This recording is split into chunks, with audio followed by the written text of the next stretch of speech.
Instant reaction from President Trump tonight, tweeting this: presidential harassment. That's it.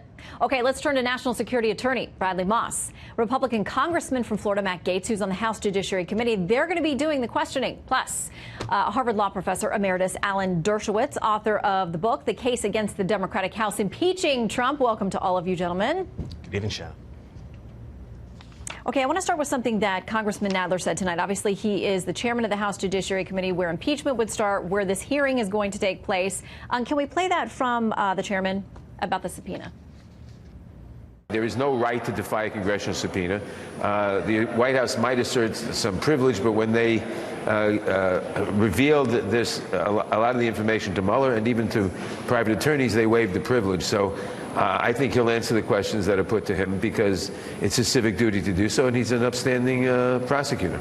Okay, so they've reached a deal here. Did you know about it before the subpoena went out? No, it was just a week ago in the Judiciary Committee when I asked Chairman Nadler whether he intended to subpoena Robert Mueller, and he said he would not answer at that time. So I hope we're not in store for impeachment by surprise, as this seems to feed into the elements of the Democratic Party that are more focused on President Trump and sort of relitigating the Mueller report than in dealing with the humanitarian crisis at our border or dealing with many of the other challenges that I think a lot of swing district Democrats would like to be working on at this time. All right, Professor Dershowitz, to the legalities of this, their chairman Nadler said, you know, you can try to exert different privileges, but these people have talked to Nadler and to Mueller, and because of that, we may be into probe into some of those conversations. Your take?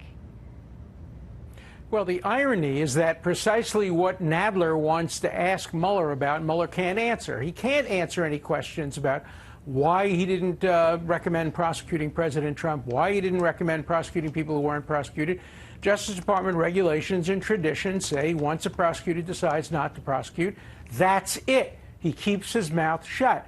What he can answer questions about is what's not necessarily in the report, namely the Steele dossier, the failure to properly inform the FISA court, the reasons why certain people were put on his investigating committee. Those are all appropriate. So in the end, I think the Democrats are going to see this backfire. The questions they want to answer, Mueller will never answer.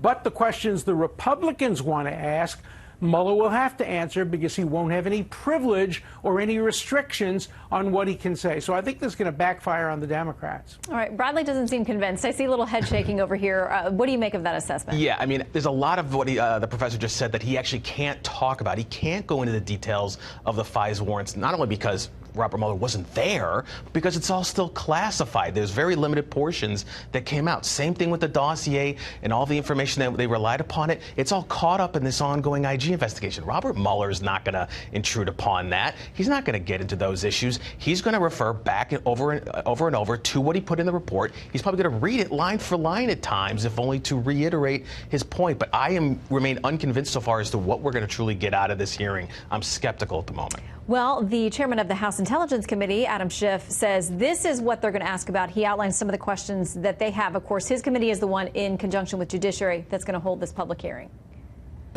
We have any number of questions about the counterintelligence investigation and the role of the counterintelligence agents within his team, to questions about some of the prosecutorial decisions that were made.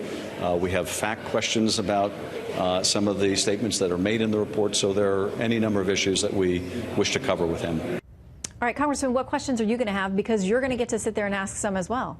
The Mueller team was an HR Chernobyl. Don't take my word for it. Look at the last Inspector General report where the IG, appointed by President Obama, widely respected in the Congress, said that it was inappropriate for Robert Mueller to bring Peter Strzok and Lisa Page onto his investigative team after they had already worked on the Hillary Clinton investigation, that's not something you would normally see. And so I think we have legitimate questions about how all these people ended up on the Mueller team that had a history of donating financially to Democrats, and there didn't seem to be sufficient balance. There may be reasonable answers to those questions, but I think the American people understand that if you've got bad ingredients going into a gumbo, you're going to get a bad gumbo, and if you've got biased people running an investigation, you may end up with a more biased result.